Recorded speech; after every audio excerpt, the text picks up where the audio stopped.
Come and listen to my story about a man named Jed. A poor mountaineer barely kept his family fed. And then one day he was shooting at some food, and up through the ground come a bubbling crude. Oil, that is, black gold, Texas tea. Well, the first thing you know, old Jed's a millionaire. The kinfolk said, Jed, move away from there. Said, California is a place you ought to be. So they loaded up the truck and they moved to Beverly Hills, that is, swimming pools, movie stars. The Beverly Hillbillies.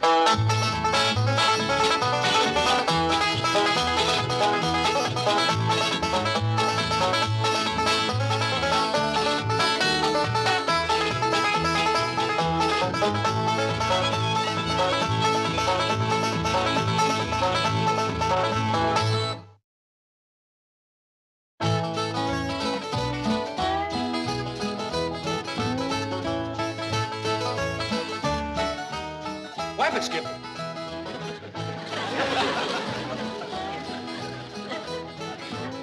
How come you fellas is doing the dishes? Where's the women folks? Well, some of Elly's critters got into the kitchen and Granny took off chasing them. I don't know where Elly is. Young fella, I don't hardly think Granny wants you handling her dishes. I'd best take over for you. Thank you, Uncle Jed. That'll be getting to school anyhow. Well, this is a young fella I had in mind. Well, what you want to do his work for? He don't have to go to school. All right, boy, run along. Oh, say, speaking of school, any boys over there might be interested in coming calling on Elly Mae? Well, let me think.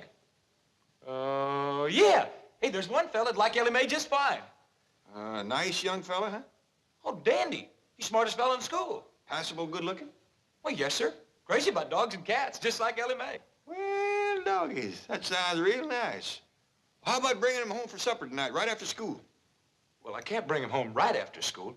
He's got to go to Cub Scout meeting first. Cub Scout? How old is he? Oh, 8 or 9. Forget it. Well, he can come over later on his bicycle. Forget it. Gee, Uncle Jed. Forget it. Doggone, Uncle Jed. I got things in long division, short division. You never give me anything. Someday I gotta have a long talk with that boy.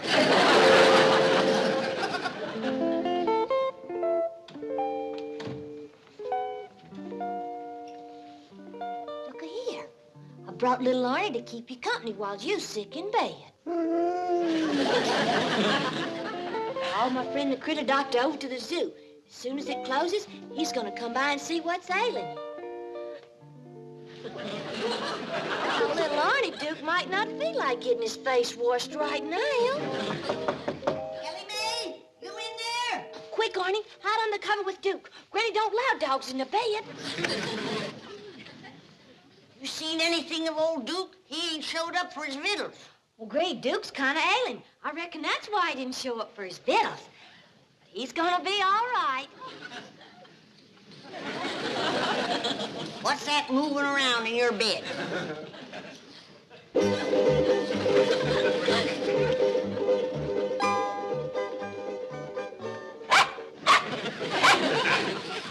Mind your tongue, little dog. Now, don't get riled, Granny. Duke's been feeling poorly, and I didn't want him crawling under the house like he usually does where the critter doctor couldn't get to him. Well, that's mighty kind of you. Crawling under the house ain't so easy anymore at my age. But I didn't mean you, Granny. I meant the real critter doctor. What did you say? I said I called the real critter doctor, the one over to the zoo that's been to college and all. Are you telling me that I ain't fit to doctor a dog? Oh, no, ma'am, Granny. I've doctored this family man and beast for 50 years. I've tonicked everything from cats to cousins and never a complaint. What's all hollering about, Granny? Dad, you gonna paddle this young'un or should I do it? Oh, what she's done at once paddling. Old Duke is ailing. You think she called me to doctor him? No, I ain't good enough. Yeah, Granny, I don't think Duke is ailing that much. Well, she called that smart alecky college boy critter doctor to come over here. College boy, huh? Now, Granny, Dr. Martin ain't no smart aleck. Don't back-talk me, girl. Well, if you're gonna get so riled, I'll just call a doctor and tell him not to come. Hold on, Elly. Maybe it's a good idea for you to call that critter doctor and tell him to come on over. What did you say? me? Don't play off the handle. Come on outside. I'll explain it to you. You don't have to explain nothing to me, Jed. The handwriting is wrote on the wall big and plain. Granny, go home. Granny, we don't need you no more. Granny, you is good for nothing. Get out from underfoot. Now, Granny. Now, he says. Don't wait, he says. We through with you, he says. All right, Jed. Just send my poor old weary bones back home to rest in peace in the hills.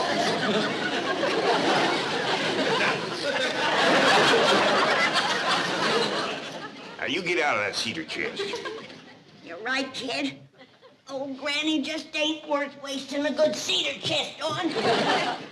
Just stuff me in a box and send me home. That's that kind of talking. Come on downstairs. Jed, I ain't even worth a box. Just tie me in some old newspapers with a good stout string. You want me to carry you down them stairs? I ain't worth the trouble, Jed. I'll just throw myself out the window.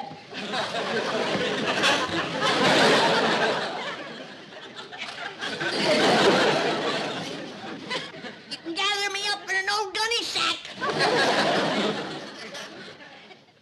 And if that's too much trouble, you can stick me in an envelope and mail me home. Talk downstairs, Granny.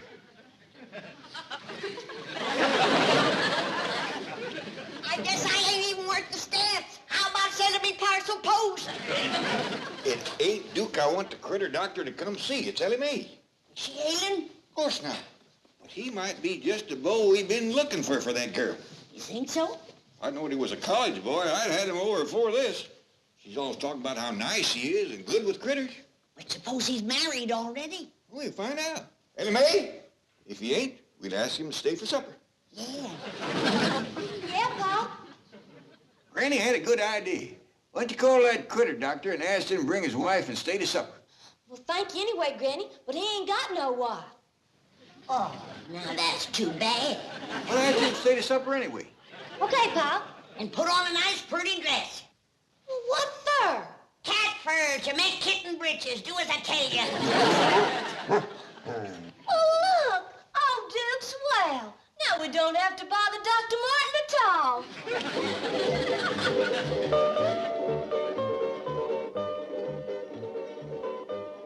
Duke, you're spoiling Elly's romance.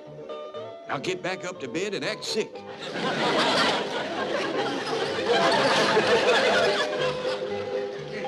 Duke had a relapse.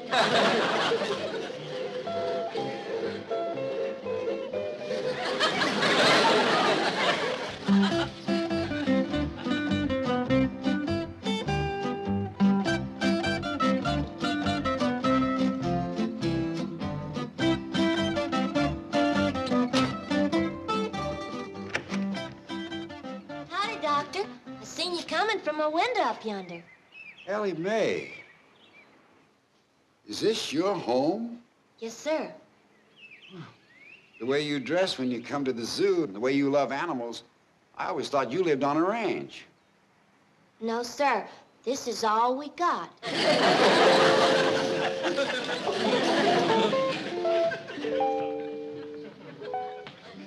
Elly Mae, those animals I gave you, the raccoon, the skunk, the possum, you mean to tell me you keep them here? Yes, sir, but they don't mind it. Please don't take them back. Oh, I won't. It's just that, well, where's Duke? Oh, he's in the bedroom right at the top of the stairs. Over there. A hound dog with his own bedroom. Wow.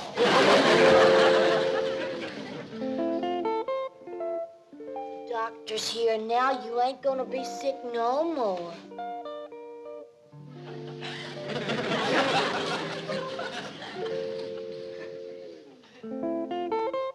Right in here, Doctor. I hope my animals at the zoo never find out how yours live.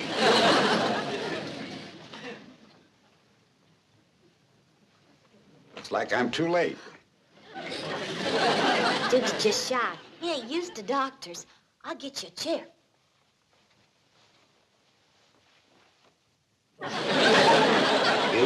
If you're a hound dog, you got real problems.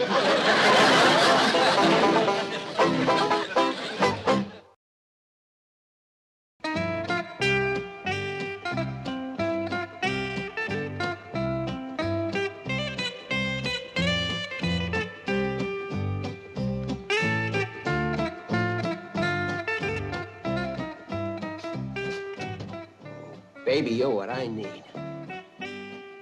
Say, on a 10% commission, if I sell $30,000 worth of bug spray, you're mine.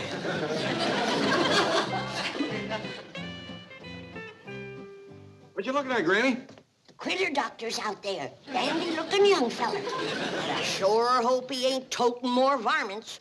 Oh, Elly. Get a move on, Elly. I'll fetch him in and see if his intentions is honorable. Now, wait a minute, Granny. You don't even know he's here to court Elly yet. You scare him away before they said howdy. Critter doctor's here. Yes, Elly, we know that. Granny and me will wait in the kitchen. You call us out to meet him after a spell. Now, Elly, that's a mighty nice-looking young feller at the door. You be nice to him. How do you do, if I may have a few moments of your time? How do you do, if I may have a few hours of your time? What for? Well, I have this wonderful line I'd like to sell you. Is that what you're toting in your suitcase? No, that's another line I'd like to sell you. Get me that in order.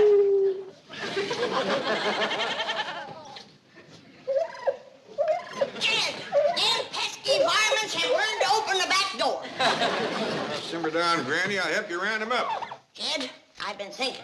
We hadn't ought to let that critter doctor court Elly May. Why not? 'Cause he's the one that give her all these. If he comes courting on her regular, we'll end up with more varmints than the zoo. Yeah, now, look on the bright side, Granny. She's got everything. Ain't no new ones he can give her. Here you are, the most complete line of insecticides and pest control products money can buy. Fly spray, mosquito ointment, moth cakes, roach pellets. You name it, I've got it. How about going in there where I can sit down? Oh, fine dandy. There's a nice soft sofa to sit on. I like you. You know, I like you a lot. By the way, my name's Jim Gardner. Mine's Elly Mae Clampett. You know, if I make enough sales today, and something tells me I will, I might just ask you out to dinner. Yes, sirree. Hey! Hey, beautiful! Where are you? Hey, come on in. Hey, gorgeous! Stop your yelling. I'm coming. Are you the housekeeper here? Well, I try to be. But it ain't easy with all them varmints underfoot. Varmints? Yeah, them pesky little critters. You know the ones I mean. Why, out in my kitchen right now, they were crawling all over my sink. Madam, you are just the person I want to talk to. Now, let's start with roaches. You know how to take care of those little critters? No, and I don't want to learn. I got enough to take care of now. Look, let me show you the easy, pleasant way to take care of them. No muss, no fuss, no bother. Just place one of these roach pellets in a dark corner and where they can get at it, and presto. I ain't got none now, and that's the way it's gonna be. All right, all right. How about ants? Do you have any ants? Not in the house, I ain't. You'd be surprised how many beautiful Beverly Hills mansions have ants. I don't care what these squirrely Beverly Hills folks have in their house. Me and ants don't get along. And what you want is ant syrup. Ant syrup? Sure, they love it. They'll come from everywhere to get it. Do you know what kind of a doctor you are? You're a dad-blame bug doctor. That's what you are. Exactly. You show me a bug, and I'll show you what to do for it. Duke's fine. Just give him a little outdoor exercise. Now, don't you forget Grandpa's expecting you for supper. I'll be back, I promise. I'm very anxious to meet both of them. Oh, this here's my cousin Jethro. Jethro, shake hands with the critter doctor. Howdy. Ow. Say, is this your car? Yes, it is. Oh, boy. Hey, you think I could drive it sometime? Sure. Well, as a matter of fact, I'm just going down to the zoo and come back. You can drive it right now. Hot dog. There. Now, isn't that a pleasant, fragrant odor? Why, it's a regular perfume. Not bad. What's it for? Flies. Flies? Flies and mosquitoes. I swat them pesky things. Use this on them, and you'll never swat another one. Close Close up your bag of bug vittles and get out of my house. Let me show you what I have for spiders. Out before I throw you out. Quieten down, Granny. I thought you was gonna wait till Elly called you. He called me, this dad-blame bug doctor. Thought I told you to get out of the house. Now, hold on, Doctor. You just happened to catch Granny in a cantankerous mood. I'll quiet her down. Why don't you sit down? Make yourself to home. We'll have supper in a bit. He ain't staying for supper. Yes, he is. No, he ain't. Yes, he is. I ain't feed him. If he's hungry, let him eat his fancy bug vittles.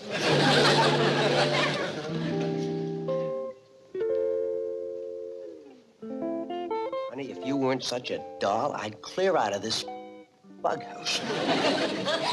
Now, Granny, you listen to me. Now, you listen to me.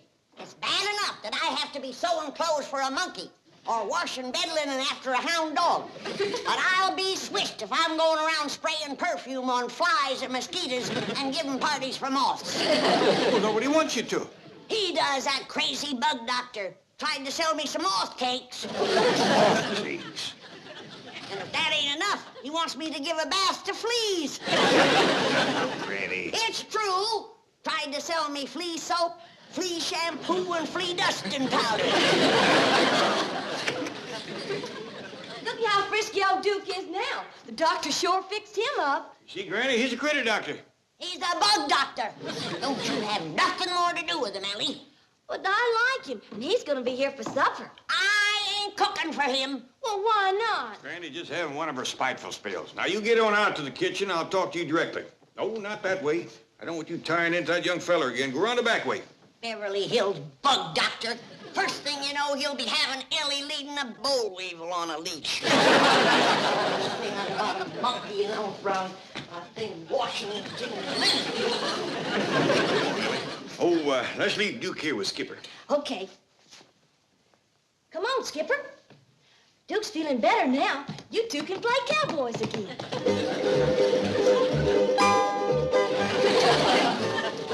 I mean, doggone. They do play cowboy.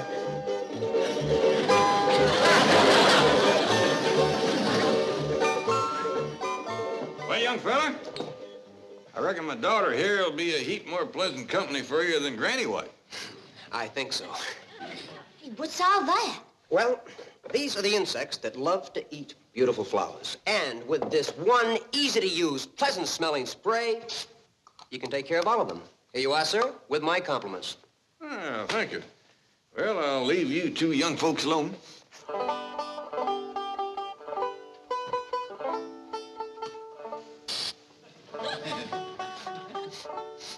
Sure is perfume. Could be Granny's right.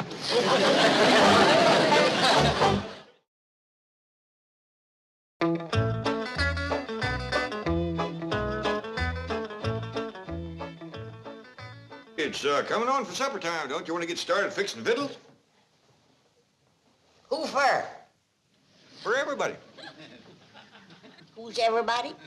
Well, you, Jethro, Elly, me. Who else? Well, you know, the company. And who might that be? That nice-looking young fella Elly Mae's got in there. You know who I mean. No. Tell me. The critter doctor. He's our bug doctor. All right, have it your way. But bug doctors got to eat too, you know. Not my cooking, they don't. You don't have to do no cooking. I'll just fetch some cold hog jowls out of the icebox, and we can open up a jar of pickled turnips. No, you don't. Once he gets a taste of my vittles, we'll never get shed of him. And then he can have a taste of my vittles. I reckon I can still cook up a passable pot of grits. Over my burning body. Granny, you're just being a little unreasonable. No, I ain't. I don't want Elly Mae marrying up with that Beverly Hills bug nut. Instead of grandchildren, you're liable to wind up burping a beetle. It's a brand new dance. You'll love it. It's called the Hooterville Hop. Okay, now watch. 1, 2, 3, 4, 5, 6, hop, hop. Huh? You see? Okay, now try it with me. Ready? 1, 2, 3, 4, 5, 6, hop, Hop. Now turn around and we'll dance.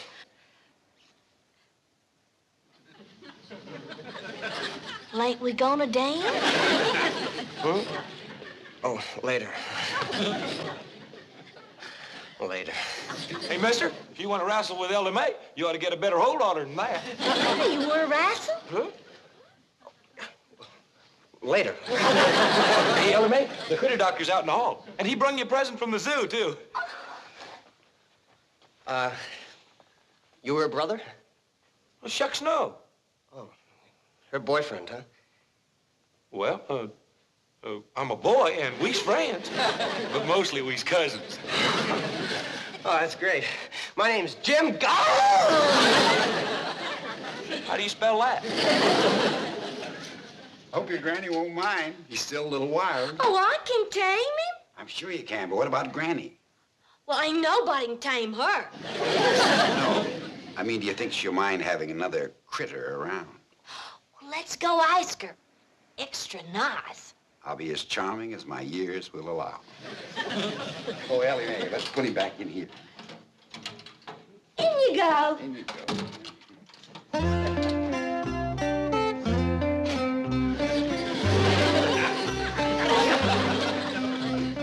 Now, Granny, we have invited that critter bug doctor to supper, and it ain't very nice to send him away. Oh, Granny, the doctor's done give me a brand new critter.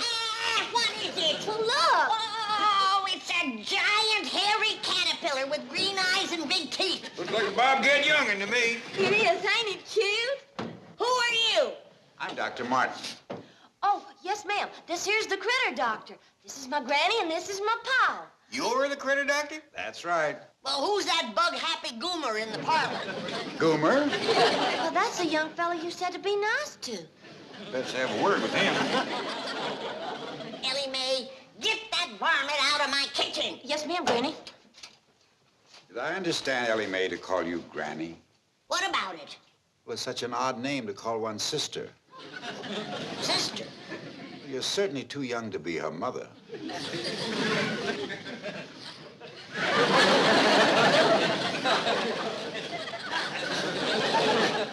But you must be related, because you have all of Elly May's wonderful features.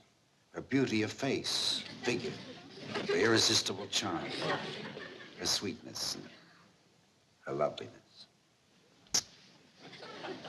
Well, I don't know whether it's your talk or this stove, but I'm commencing to warm up to you.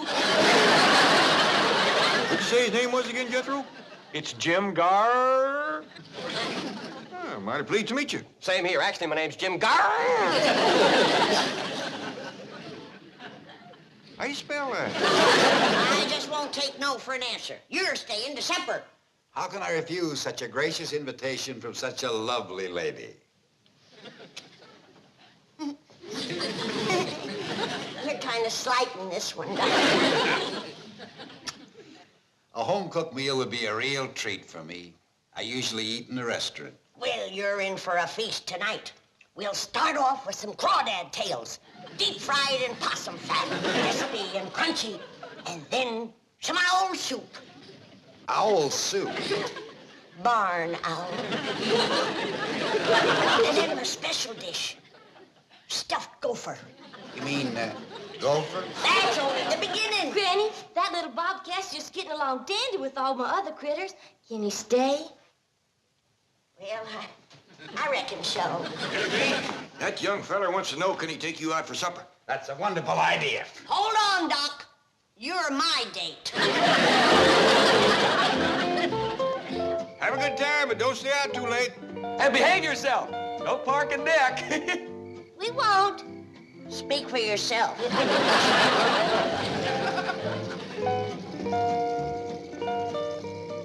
Uncle Jed, I'm gonna have me a car just like that. How are you fixing to pay for it? Easy. You know that feller Jim Gardner? He told me how. He said all I got to do is sell $30,000 worth of these bug vittles. Good luck, boy. Best get to it. Yes, sir. See you later. Thing like that could only happen in America.